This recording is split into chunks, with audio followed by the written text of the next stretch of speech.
Welcome back, everybody. It's Tuesday night, so another episode of Talk Openly with Lions Roar Dharma Center. My name's Jack, and I'm here with my excellent and just lovely friend, Daniel. Hey, Daniel. Hi, Jack. It's so nice to see you. So nice to see you too.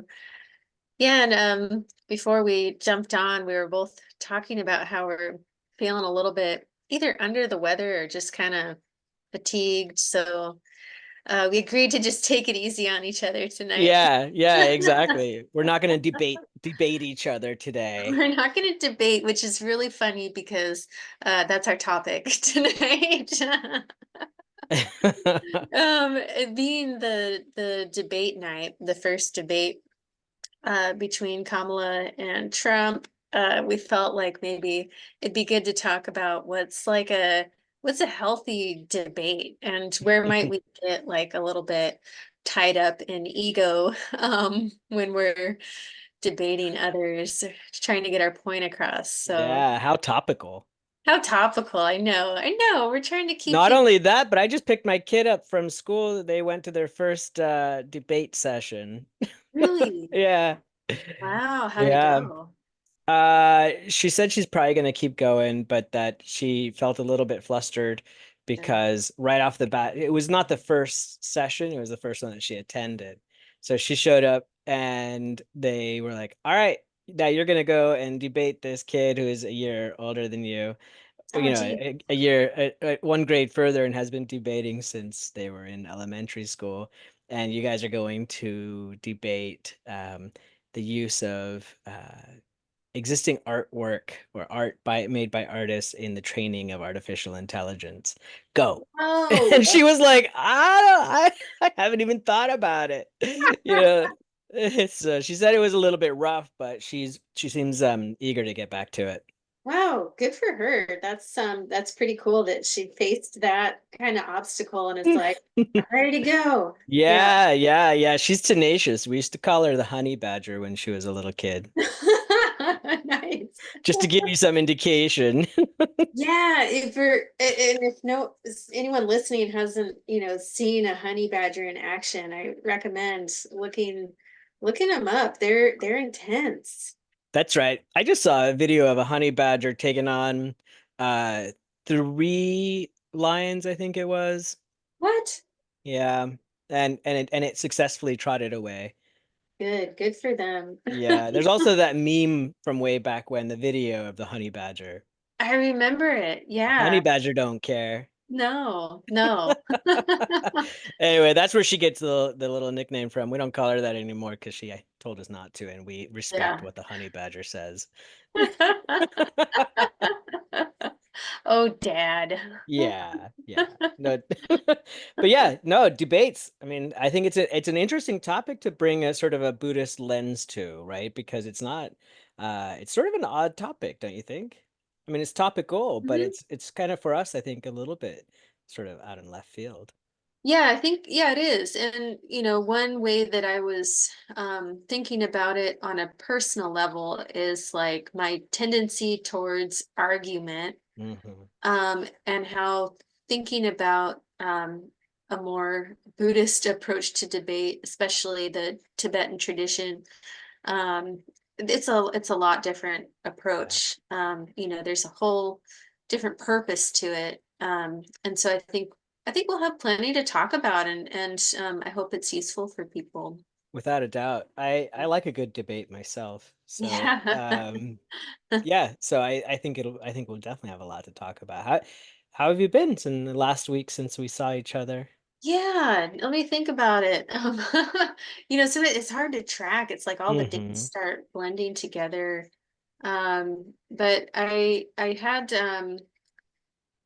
I've been having some interesting experiences in meditation, where it's like I get a little bit of clarity or kind of presence, Yeah. um, and uh, and then goes back into kind of the crashing waves of thought.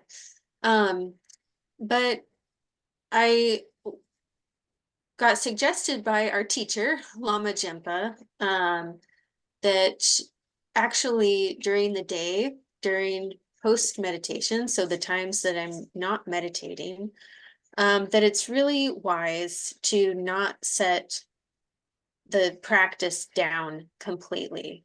Um, and to not set our studies down completely.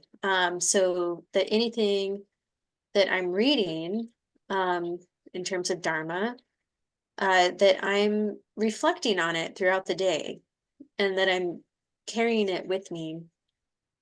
And so I didn't start doing this until like last night. um, really kind of being attentive and um, really attempting to bring up one topic to just really mull over like Yeah. throughout my whole evening, and even while doing other things like brushing my teeth, thinking about karma. It was the topic that I decided to kind of chew on.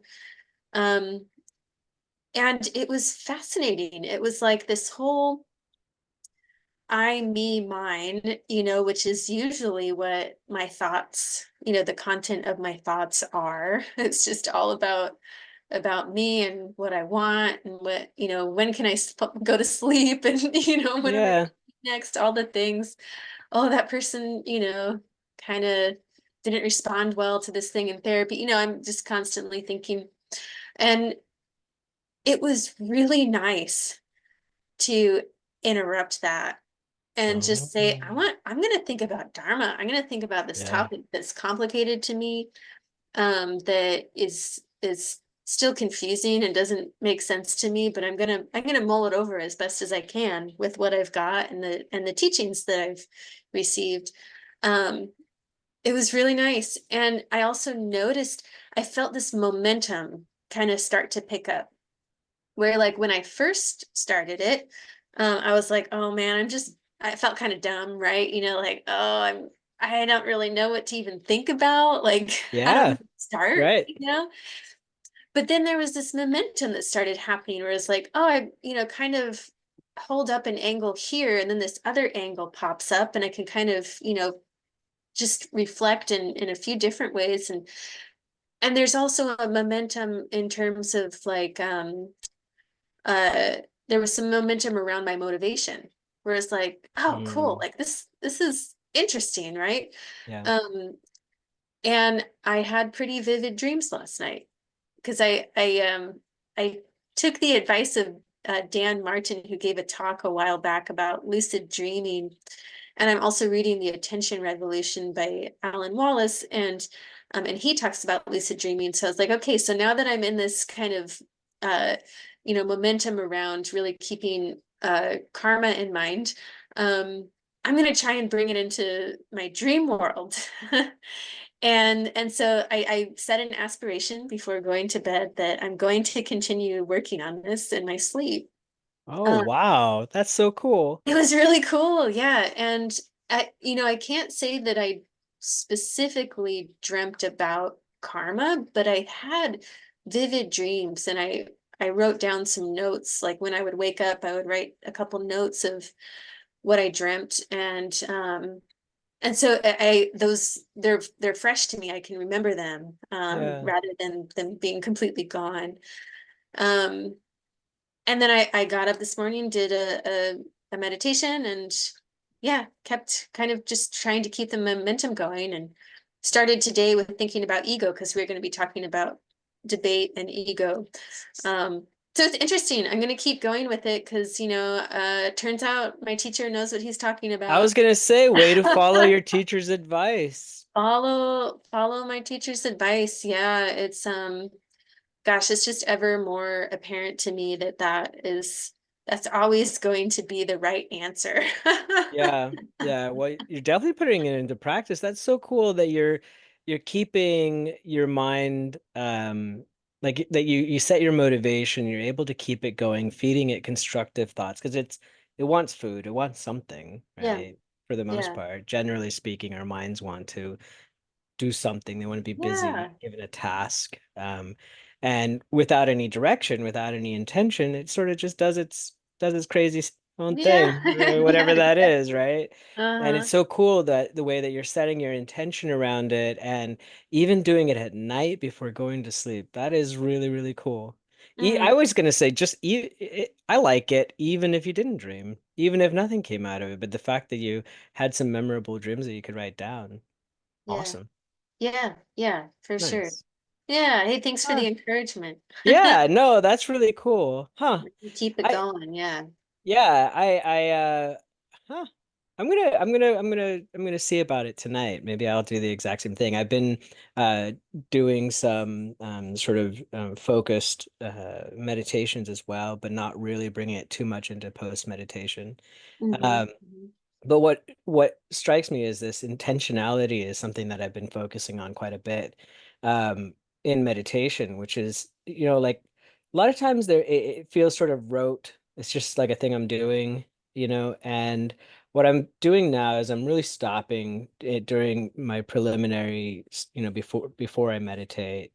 And I'm stopping and just sitting for a while and examining my motivation and intention.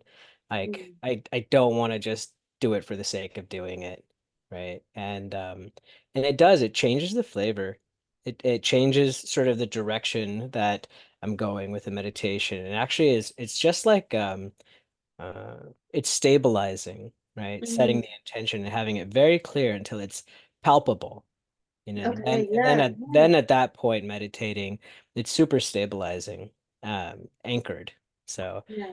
yeah, no, love it. That's interesting. Yeah, so um can I ask what you do to really kind of get in that mindset of, okay, I'm not just reciting my, you know, kind of the bodhicitta aim or the four immeasurables, but I'm really checking in that that's my motivation. Yeah, well, that's it. What you just said. I'm checking in. I'm stopping. Like, so yeah, I'll recite and I try to sort of make it as heartfelt and feel it as much as possible, right? And then I sit and ask myself, like, is it true? Mm, Is that what I'm doing? Is that why I'm sitting here? And what I notice is that a lot of times actually, no, it's not. What happens is I'll sit down, and that's what caused me to do this, to focus on this a bit, is what I notice when I do this is actually that that I'm wanting something else. Like I'm sort of like I'm wanting calmness, or I'm wanting to be a good practitioner, yeah. or I'm wanting to do the right thing, be a good boy kind of stuff, like saying my prayers before I go to bed sort of thing, right? There's like that's actually sort of the predominant sort of motivation when I'm not intentional about it. When Yeah. I'm just doing it, it's something like being a good Christian and saying your prayers. Yeah. um but what happens is when I really examine, when I really sit there, it shifts, it changes. It's not forced. I don't tell myself like, "Oh, I'm definitely doing this for the benefit of all sentient being." No, I already recited what I recited. Okay, I try to make that okay, but now I want to make it real, Yeah. And I really just sit with it and sort of like ask myself like, Why would you want to do that?" Why? You know, A and then good and question. yeah, exactly. And then sometimes I'll sort of go a little bit further, and I know that, we're setting our aims high, but like I'll kind of go a little bit further and be like, well, what does that look like in reality? When I really like, has meditation over the past several years, has it yielded benefit for other sentient beings, right? Mm, Like, is this true? Is it actually doing what it purports to do? Am I going in the direction that I say I want to be going? And yeah, sure. Absolutely. And when I do that, then it actually becomes, then I can feel it in my heart. Then I can mm, feel it like it becomes very real. When I said palpable, that's what I mean. Like there's this sort of sinking from head to heart that yeah. happens, right? And I don't have like a defined process for doing that, but I don't start meditating until that happens. Wow. Right. Yeah. So I'm not screwing around anymore, Jack. Yeah. No, I'm over it, right? it sounds like Yeah. it. Well, and Yeah. yeah, no, that's a good place to be. Is like it's kind of over it. Yeah. Over the bullshit that That's we right. That's right. I had enough of that. That's cycling. actually Yeah. a big part of what's sort of I'm sort of experiencing in my practice now is I realize how much of my practice is infused with wrong view and sort of wrong motivation. Mm, And it's subtle, but it's still there. And totally. I don't want to be doing it that way.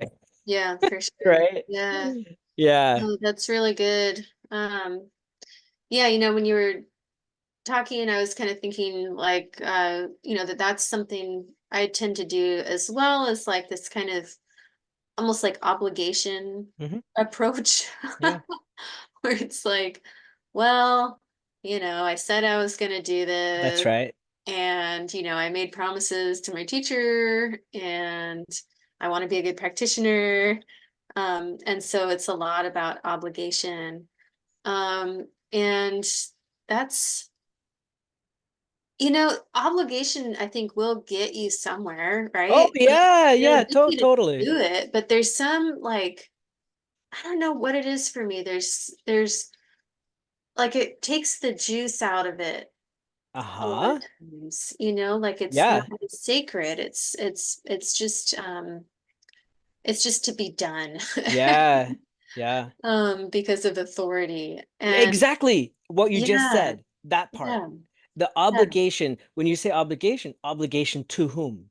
yeah, right. Right? Right. And because of my conditioning and whatever my past behavior, whatever, I have this sort of like, well, I owe it to Lama, or I owe it to the Sangha, or I owe it to the world, or something. There's some kind of like you said, this obligation. There's a shoulding that's happening. Right. I should be doing it, right? I'm Yeah. supposed to be doing it. If I'm a good person, then I do it. If I don't, that kind of nonsense stuff.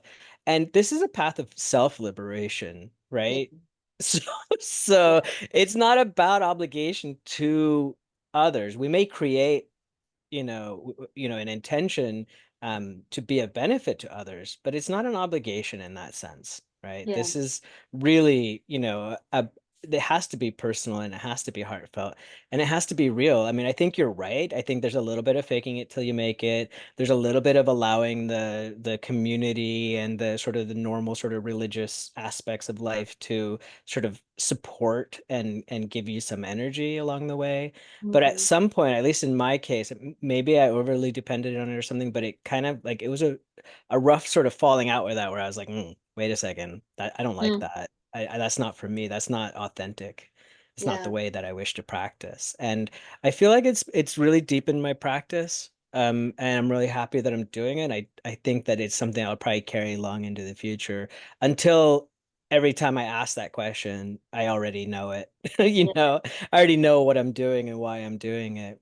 But it's Yeah. been kind of cool. So on Sunday, I went to group meditation at the temple, and one of the Sangha members who led the meditation, they said something that stayed with me yesterday, through Sunday, Monday, and today, and that is they said, imagine yourself like a seabird floating on the ocean, right? Mhm. You don't want to dive deep and you don't want to fly high. You're just going to stay right there in the middle. Such a cool Mm. visualization. And I find myself sort of coming back to that. And it's really pleasant because it really does give me this feeling like, oh, right, I'm kind of riding this in between state and I can see Yeah. how sometimes I want to take flight and sometimes I want to, dive in, right? I want to get excited or I go sort of Mm. towards the more lethargic states, right? Right. But I really want to maintain that floating but and that it's not static. That's the other thing I Yeah. like about it. Yeah. A lot of times when we talk about, like a middle way, you sort of envision this sort of static, like it's like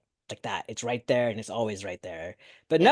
no, no, no. The situation is evolving and moving all the time, right? And so it's bouncing up and down and staying stable. Anyway, I thought that was fun. I got one more thing. One more Yeah. thing. No, I this gotta is say. great. Okay, Great Dharma so news.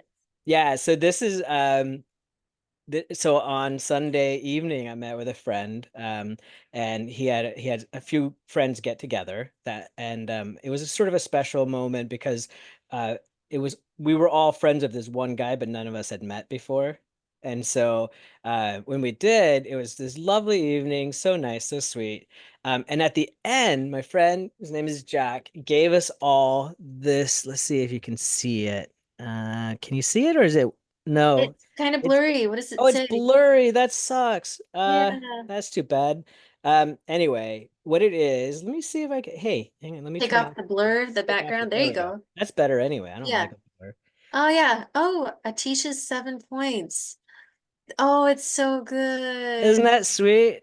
Yeah, Yeah. can you read them out? Yeah, so these are some Lojong slogans, the original seven, I would say. Yeah. The first one, and we've had all of these, by the way, in our Right, Lojong. right. Right? So the first one is consider all phenomena as dreams.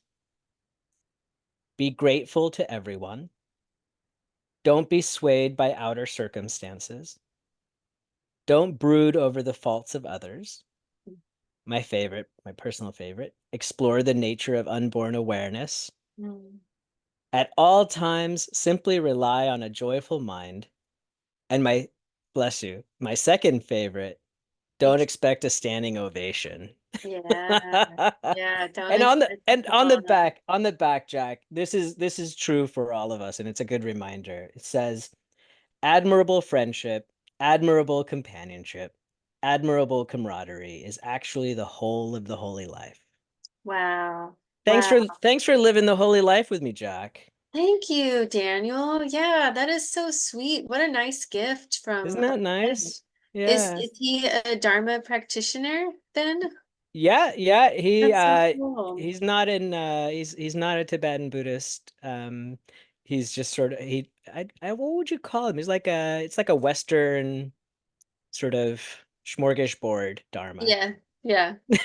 Well, hey, he's got good taste. Oh, totally. Oh, I've learned so Yeah, much from him for sure. He's been yeah. doing this longer than I can imagine. So he always has good advice. And his friends were practitioners as well. And so Cool.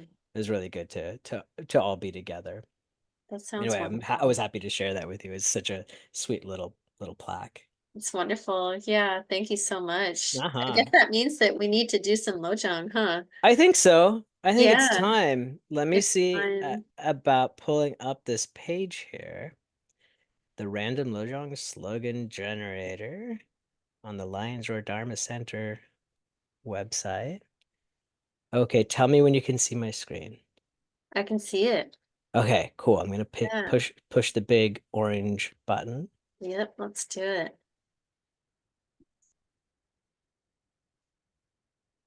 Great. Oh, Great. oh, this is fantastic. Oh, Oh, I always go a little too far. There we go.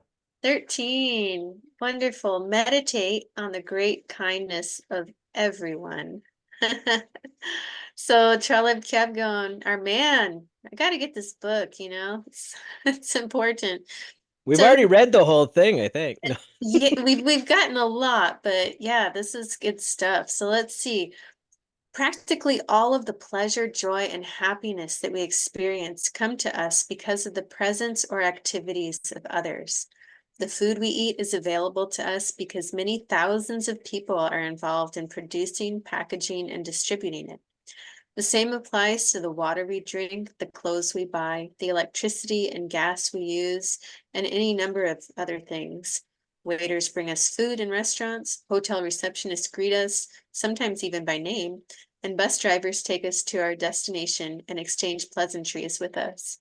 We must rely on others if we are to have any quality of life. It's not only those near and dear to us toward whom we should feel grateful, although the kindness of our loved ones often goes unrecognized the most. Isn't that so Wow. true. It's so true. Yeah. Ah, And it's this one is really when I remember it, it's so precious, right? yeah, Um, those times where I can really feel and sense into my interdependence with others that's right. is Yeah. very, very just sweet and Mm. precious. Um, Mm. that there's so much gratitude.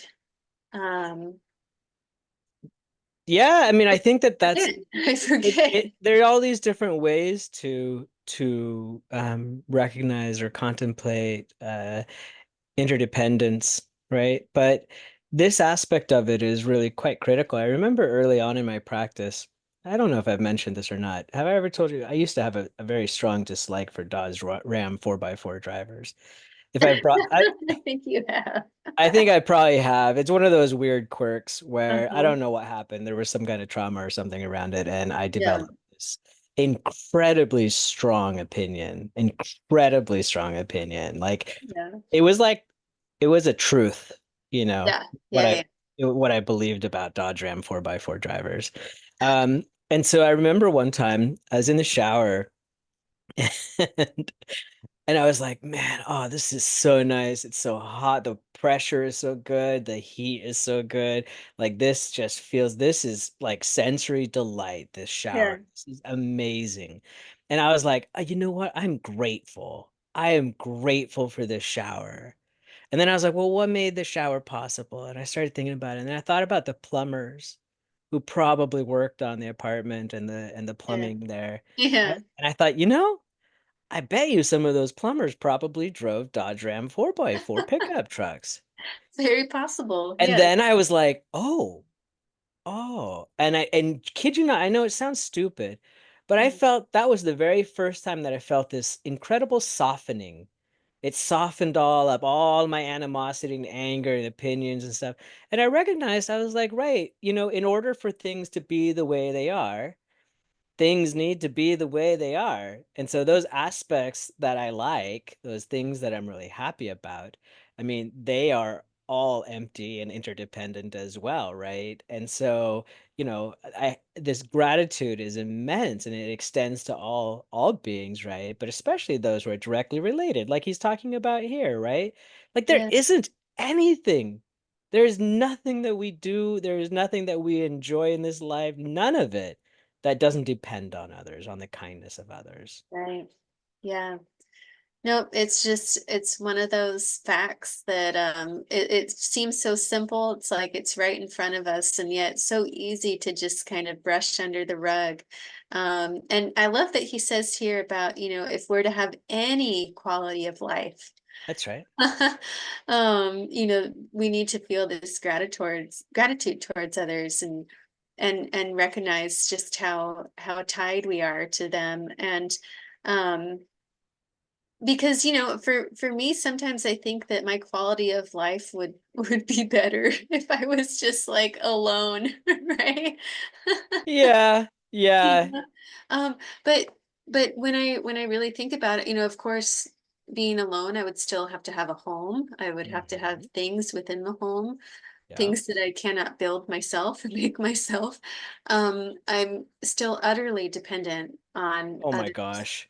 I kindness. was thinking, Jack, about this the other day, what you're just talking about. I was thinking, oh, wouldn't it be nice? Wouldn't it be nice to just be alone, right? And I had this, I was like, yeah, yeah. And so I started visualizing it, right? Like I'm not great at visualization, but when it's something I really long for, you know, then Yeah. my fantasy mind really kicks in. And I was like, oh yeah, okay, so I'm getting ready. I'm leaving. I'm gonna go find a cave or whatever. And I was like, well, what am I gonna do? How am I gonna get started? And I thought, well, I should probably have a few clothes. And I should probably pack a little bit of food. And then right then I was like, but damn it, that's dependent on other people, right? Yeah. I Yeah. mean, like really, what do I do? Do I have to start off naked and no food, no nothing, just start walking, you Yep. know? Yep. E- e- And harvest some nettles in the woods, you know? well, even then, okay, harvesting nettles in the woods, totally stripped down. I got nothing, and I no food, no nothing, just me and the nettles in nature, right? But guess what? I still bring with me all of my thoughts, my Yeah. memories. I bring with me all of these things, right, that are dependent on other people. So, Yeah. because Yeah. it's not just that the current moment is dependent on Right. on Right. everything, right? Past, future, present, whatever. If there is anything at all, if there's any quality to life at all, it is Yeah. dependent on others. It has to be. There's just no Yeah. other way. And that was sort of like then I had this sort of softening again, and I was like, oh, right. Well, I guess I don't really need to go and be alone. That's good. I'm glad you don't want to go live alone and No, isolated. no, it's just sort of a feeling, right? It, Oh yeah, no, but I think it often. before we get off of this Lojong slogan, I do want to put a shout out there for Geshe Jampa Tekchok. Hmm. The Kindness of Others is a book that he wrote. It's a commentary on the 7-point mind training, right? Okay. But it is an absolute gorgeous book, The Kindness of Others, and it has Nice. such wonderful advice about working with other people and remembering their goodness even in those moments where we feel like we can't see it, Yeah. Yeah. Okay, which great. is good practice for some of the candidates debating tonight. I agree. Jeez. Um, yeah, let's jump in. Let's get to our topic tonight. Let's do it. I'm guessing that the debate is well underway. I haven't been paying attention to the news today because I'm kind of just tired of the noise, it's just like Oh, did you so hear any of it? None of it? I haven't heard any of it. Oh, Oh, okay. was it on earlier? Okay, so Yeah, I yeah, didn't it even started an know. hour and a half ago, so it's probably over right It's now. probably over. Okay. Any impressions? So I'm not a political guy. Yeah. I don't pay a lot of attention to politics. I'm not heavily immersed in the news. I stay up to date, but like we've talked about our relationship to news and stuff. I'm not a big consumer of it. Mm. Um, and so tonight though, I was driving before the show, and it happened to be I was aware that the debate started at 6 p.m. So I was like, I'm gonna go ahead and turn on NPR. I'm gonna just listen. And oh my God, I was just blown away. I was entertained on the one hand. Yeah. I hate to say it, but I was Yeah, entertained. yeah, I was no. like, this is madness. It's madness. I can't even believe that I'm hearing this. I mean, like little me, like younger me, if you had told me that in the future I would live to see a presidential debate like this, Yeah. I would just I'd laugh at you. There's Oh no my. way. It seems so unbelievable and outrageous. Yeah. Yeah. We are living in strange times, it's Very strange. really very strange times. And uh, you know, I feel like what we're going to talk about tonight is so important for our times where Yeah. um you know we have just we're in such a crucial moment for our planet, in terms of kind of irreversible damage that we've done to our planet. Like we've Mhm. really got to find ways to come together and figure out how to work with one another. And so that's going to involve a lot of disagreement, even for people who are on like the same side of the debate or Yeah. whatnot. Yeah. There's plenty of disagreement about how to do things. And so, how do we debate and keep in mind the goodness of others? How do we do, and how do we also like how do we engage when we're not sure that the other person is acting in good faith? There's so much kind of to this topic. And so I'm glad that we're looking into it tonight. Yeah. Um, so maybe we could share a little bit about what the purpose of debate is in kind of like mainstream culture or even like political culture. What are people trying to do in a debate? Yeah, so I think that there's sort of what they're actually trying to do, and then there's this sort of purported purpose, right?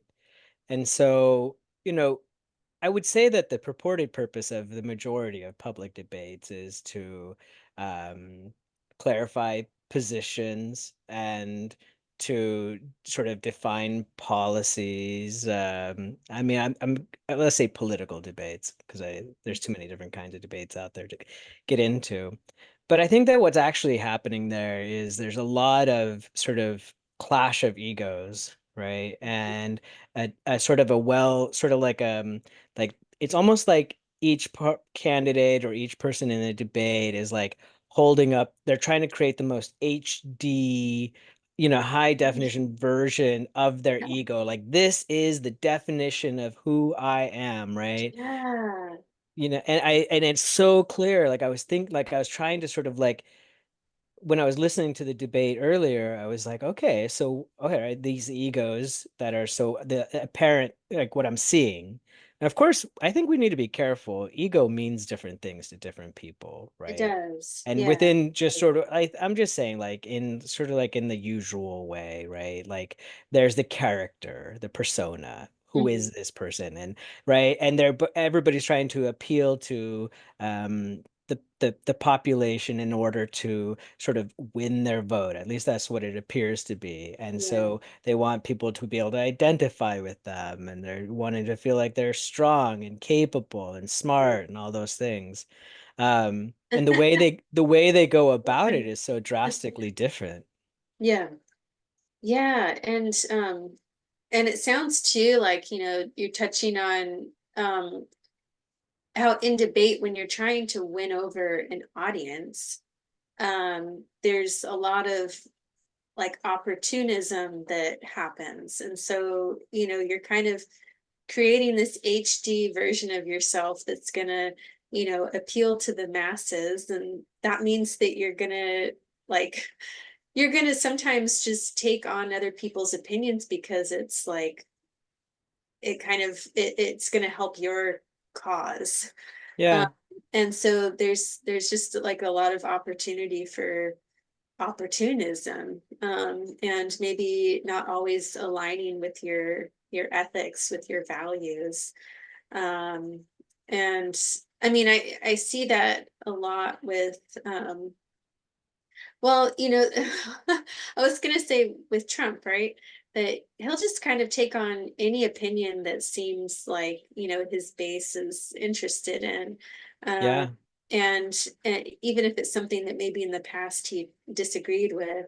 Same thing with his, vice presidential nominee, JD Vance, very opportunistic. Yeah. Um, and uh, and so there's like this watering down of one's own ethics so that it can be a more presentable, like kind of, or persuadable character. Hmm. And um and then so yeah, it's like uh you're kind of like upholding and then creating new egos. You're like upholding your own ego, then creating new egos on top of it. And there's all this just yeah, just creation, falsity. Right. But a lot of that creation, it seems to me that it's a vicious feedback loop, which might Yeah. explain some of the extremism because the candidates, just talking about this debate, the candidates are trying to mirror what they think the population wants to see, which is also what they think that they're, or at least what their portion their whatever their supporters would like to see, right? And Mhm. so there's this, I think, this mirroring that's going on in terms of language and posturing, policies, all of it, where they want people to see themselves in them, right? Mhm. And so Mhm. I think that what's sort of happening is almost like two mirrors, just like like it's like a feedback loop, right? And Yeah. it doesn't feel like there's any real authenticity in there at all. Yeah. There's no substance. Um, No, and it's weird. I remember actually debates in the past. Of course, people, politicians have been trying to win votes through debate for a very long time, and none of this is particularly new. But there was oftentimes this sense of a person still there, right? Like yeah. of an actual like person who had their own opinions, and they were like, "Yeah, I'm a politician, and I'm going to do politician things, but I'm also a person, and there's some of Yeah. that, you know." personality in there. It doesn't feel that way, at least not to Yeah. me. It's so interesting. Yeah. Yeah. Well, and um maybe this whole kind of, discussion around debate um and argument, it's interesting that uh we have to know ourselves, our relative self. Even though, Yeah. in Dharma we're looking beyond the relative self. We're trying to see that this is not it, right? But at the same time, like, we do need to know our, like, driver's license ID person, Yeah. and be able to show up authentically, because otherwise, yeah, we're kind of like taking on other people's opinions. At least that's what it seems like on the national scale. So what For does it look sure. like, to be in debate on, let's say, just like an everyday level, um, and be holding kind of like multiple truths at once, right? Like the relative Yeah, truth of like, hey, this is where I'm coming from as me. And then what I believe is the purpose of Buddhist debate, which is that we're getting at the ultimate truth. We're trying to kind of like right. look deeper into reality and what's there. And so I find that really interesting. It's like, how do we do both? What do you think? Yeah, no, absolutely. I mean, I think that I think when I say that I like debate with the intention to reveal truth, right? As much as it is possible. And to really to understand where the other people or person is coming from. That's Mm, ultimately like truly what I want to know in an argument or discussion with somebody else. And of that's course, admirable, I have to say. well, Yeah. but it's gotten me into a lot of trouble How so? throughout the years Interesting. because I so love this that I will fall into this debate position with just about anybody. And if you don't clarify it in up front, if you don't sit like, and I'll tell people, no, no, no, I love this. Like, we're just having a good time here, right? Like, Yeah. this is us establishing dialogue. This is how we get to know each other, right? But because of egoic attachment, right, to positions and like the way that we present and all of that, it can make people feel really defensive. Yeah. A lot of times, it actually is not debate, it is argument, and it's personal, you Mhm. know. And I think that it's problematic because at that point, once it becomes personal, once it becomes egoic, the hope of actually sharing common ground and understanding each other, not necessarily agreeing with each other, but just understanding and seeing, other people's positions, that gets eroded pretty quickly. And I've Yeah. always found that incredibly disappointing in relationships. Yeah. My partners have told me before, you go do that with somebody else. You Ah, don't like, I don't ever want to do that, right? Like, yeah. Yeah. we can talk, but debate, you take that somewhere else, Yeah. so and of course a lot of that is because of my own lack of skillful means, right? Because Mm, what happens is that it wouldn't arise if, like, for example, if I was using nonviolent communication sort of framework, it would be less likely, it'd be more likely that I would achieve my objective. But the problem is I get all excited, I'm into this stuff, right? So then I insert my yeah. ego into it, and it is personal at that point. Even if I'm still bantering or having a good time, it's still me in there doing that, my ego, my beliefs, my delusions, all of that stuff.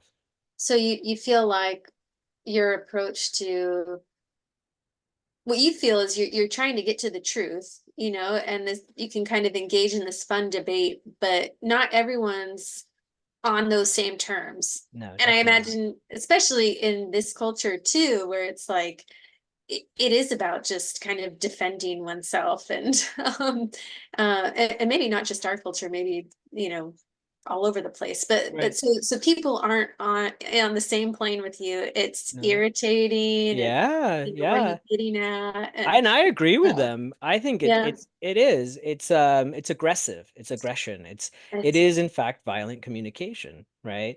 The way that I think that, to me, that what we would think of as like the goal, or one of the goals perhaps, of Buddhist debate, where it's actually the opposite, where we're trying to dissolve the ego and our attachments and all of yeah. that. Um, I think that if I set my intention properly Mm, around that, it'd probably yield better results. And it has actually.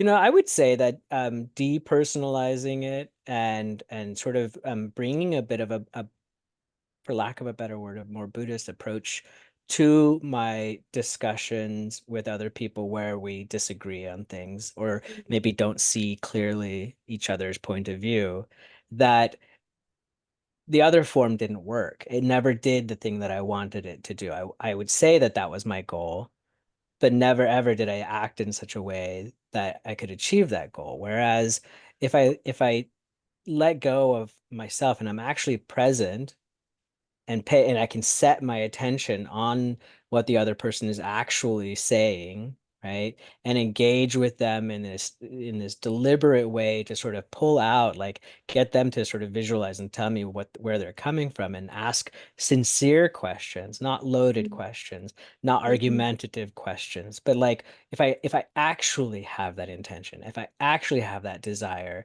the language, what comes out is quite different. It's a lot Yeah, softer, it's a lot gentler, and it doesn't inflame the other person's ego. It may be there, their ego, certainly it's there, but it doesn't get so inflamed.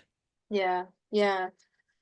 No, that's a good awareness that, even in maybe especially in these kind of like everyday experiences, being aware of our motivation, because like as you That's were right. saying at the beginning, that you are really trying to focus on motivation before you meditate. Maybe it's just as, if not more important, to consider our motivation when we're out of the training sphere of meditation, right? Absolutely, Yeah, without a doubt, right? Like yeah, so, we can think about debate, all of the debates, any kind of debate at hand. We can think of that as a performance, right? So that's what, I've heard Lama talk about this before, where he's like, practice is where you get to like sit and do things over and over and over again, and it's right. okay, and you're just practicing, it's no big deal, right? And then there's the performance, and the Yeah, performance you don't get to take back. You don't There's no redoing it, nothing like that. You get one right, shot at doing that performance, whatever it is, and all of our debates are a performance, and that's why practice is right. so important. That's why what you were talking about at the outset is so critical. Oh, you think meditation, that's nice, right? Oh, you're doing your regular daily meditation. It doesn't stop there. That's just to get the ball rolling, right? Right. It's actually, we want to extend that awareness. We want to extend that intentionality even into our deep sleep, Yeah. into Yeah. every facet of our life constantly. So certainly it needs to show up in debates and arguments. Yeah. Yeah. Well, I notice that I can get if I'm not conscious of it, I can get pretty rigid around like arguments. And rather than approaching it with kind of like some um curiosity, right? Which I think that's in, when we're talking about debate from like the tradition, it's really kind of trying to get at reality, right? We're Yeah, curious. We're wanting to engage with each other's ideas so that, we can come closer to the truth together. yeah, And so when it's just an argument like about, I don't know, who like didn't do the dishes or like when do we need to have a chore chart type thing, um like that's a lot harder, right? Because it's like it's it's not it's not abstract anymore. It's like this yeah, real like concrete, like, no, I have the right idea. How could you possibly think that that was the right idea? yeah. I The get devil's in the rigid, right? details. Yeah. Yeah. And so I'm curious, like, how I can bring in more kind of Dharma principles here. And I think that, one thing that the practice has really taught me, is that, usually if I'm pretty like stubborn about something, I'm usually wrong and I need to ask for help. Yeah. Right? Yeah. Um, and so I think meditation has really offered me that flexibility of mind to be able to reflect. Am I just being really stubborn right now? And I think also like when I can be really curious about another person's opinions, um, I'm no longer kind of like discounting their position. I'm usually, when I'm in an argument, I've already got all of the reasons for why they're wrong. Yeah, yeah. I've already got like a sense of how I'm going to respond. I'm not Right. listening, and I'm just kind of like waiting to tell them why they're wrong. But if I'm really engaged and kind of open to listening to their perspective, um, then I'm definitely going to hear like, well, why did that feel rational to you? Why does that sound rational? Okay, I can see Right. where you're coming from. I Ex still don't see it that way, but I can see right. where you're coming from, you know? Um, It's kind of so- like what you were saying earlier, like we're gonna have to, we have a lot of discussion ahead of us if we're gonna solve some of the crises yeah, facing our planet, right? And it could very well be that we oftentimes might actually finally agree that we would like to go from point A to point B, right? yeah, Right now it seems maybe like that would be a difficult thing to do, sort of, to get sort of unanimous consent to, to stop global warming and do what, yeah, okay, I get it, right? But let's just say, like in our daily lives, like we might actually agree that we want to get from point A to point B. And it sounds to me like some of what you're saying is like you already kind of assume, you both agree, whatever, on whatever the outcome, what you're trying to do there. You're trying to help a patient, or you're trying to get the kitchen clean, or yeah, whatever the goal is. And then there's something about the way they do or don't do something that you're just like, that is never going to get us from A to B. It just cannot. How stupid could you be? Right. And is that true? First of all, is that a fair, like, sort of what, a little bit of what you're pointing to? sure, yeah, yeah. That there's Right. that is, yeah, that's an important piece to it. That like, okay, in some ways we agree. Like we agree that there's a problem. I like that's important. Like, do we both agree that there's Yeah. a problem, right? If one of us doesn't feel there's a problem, then, like how are we even going to debate and figure out what a solution is? Right. Right. So So maybe step one is, yeah, recognizing a problem or not a problem, right? yeah, okay. But then could it be that, like, if I was a bodhisattva, would I, if another person was misguided, wrong in their view, right? Would I want to use skillful means to help them to correct that view, So right? yeah, certainly, right? Isn't that Right? kind of the mandate? It Yeah. is, it Yeah. is. And therefore, since we seek to do this for all sentient beings, including ourselves, it has to allow for that, where we have to have some of that touch of beginner's mind. We do not know where the other person is coming from. And as you Yeah. sort of alluded to, if you can stay with it, if you can be like, dude, I don't see how you thought that that was going to yield clean dishes, or how that was acceptable, or Yeah. whatever. If you could sort of set that aside and be like, hey, like you said, do we agree that we want whatever this goal? Oh yeah, we Yeah. both agree on that. Okay, great. I'm just kind of curious because this is what I mean by that. And what do you mean by that? Right? And then continuing, but in a sincere, playful, curious, not attached to outcomes, right? Ah, I that's think that important. is so freaking important, Jack. Yeah. If you're attached to the outcome, don't even bother with the freaking debate, right? Yeah. Like, it's Yeah. unlikely to yield the results that you want, right? Because you might force another person into accepting your position, but it's not real, it's Right, not which is authentic, just it's not gonna lead genuine. to resentment and Yeah, it's gonna cause all kinds of yeah. problems, right?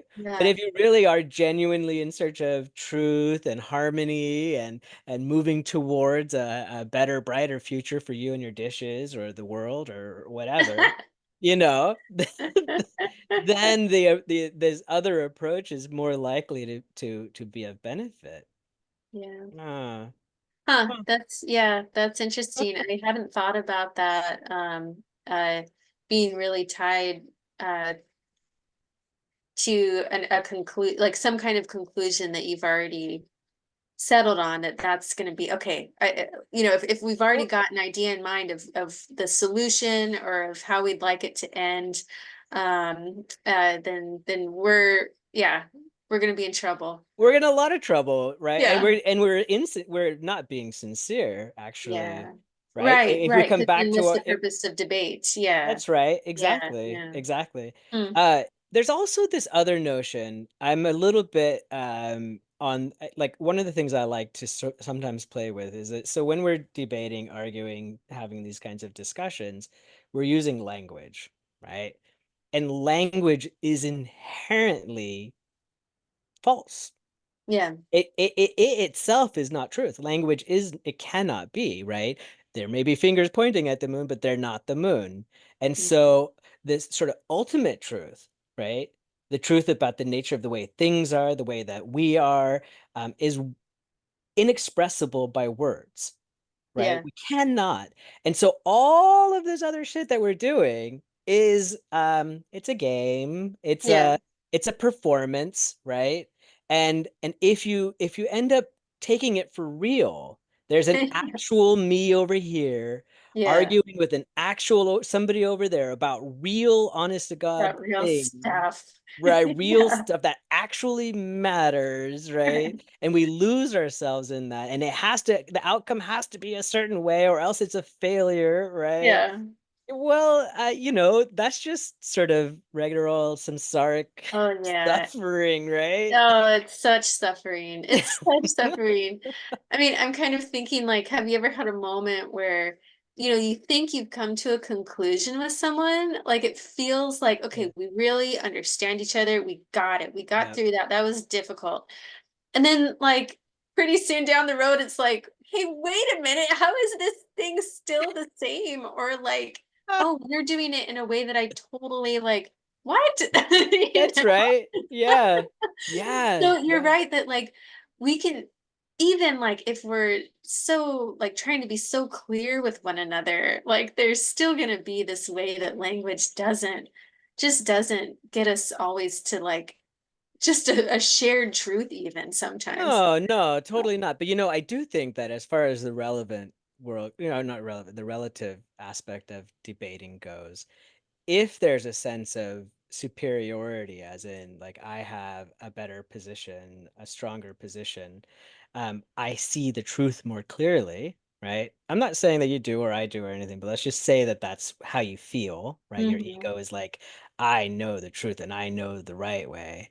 Well, okay, you're so wise. That's wonderful. The other side of wisdom is compassion. So for all those dumb people who are clouded and covered over. They have all kinds of obscurations, like we had and still have. But if we're taking the superiority, "Yeah, I can see clearly and all of that," then Mm, we still, even if we are the bee's knees and we know the right way and and we're right about 100%, and we don't need to get their opinion or any of that, right?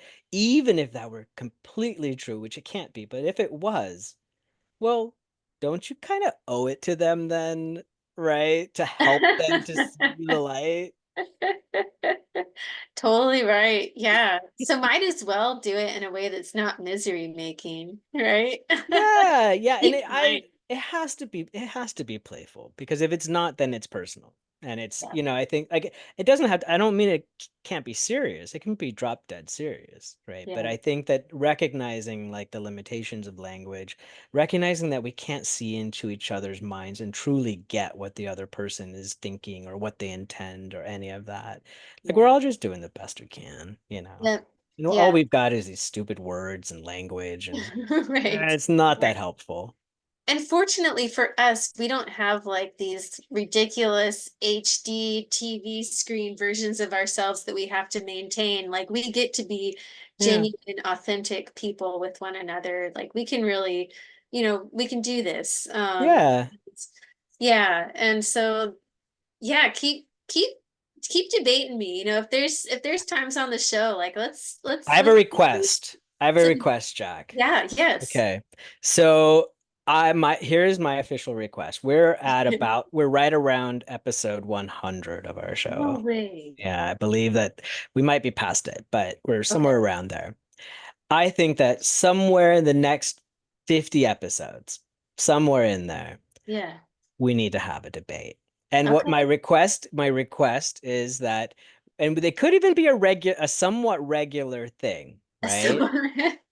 Okay, because Llama did request, he has requested multiple times that not you and I, but that the Sangha engage in more debate. He thinks debate is incredibly valuable and he Yeah, wishes that we were doing more of it. Maybe we can practice some debating ourselves, pick some interesting. topics and try sort of a Tibetan, Yeah, yeah. right? That style, right, of debating with each other. Of course, we'd get in some instructions on how to do it properly, right? And Yeah. then like let's go for it. Okay. That Okay? sounds fun. Wouldn't Yeah, that be, I would sounds really love that. fun. You could be my debate buddy. Yeah, debate buddy, fantastic. Yeah. Yeah, and we need to have Rinpoche on here, True. that's gotta happen for especially for our hundredth and some. Yeah, he's a busy guy, but we'll get him on here. It needs to happen. When it's when it's a episode something multiple of six, you There know? you go. Yeah. Right. Well, Daniel, thank you so much. This has been it's surprisingly lively conversation Yeah, it was given fun. our, Thank you, Jack. both of our fatigues. Yeah. Yeah, it worked out Um, well. it worked out well. Hmm. Well, take care and thanks everybody. We'll see you next week. Bye, Jack. Bye, Bye. everybody.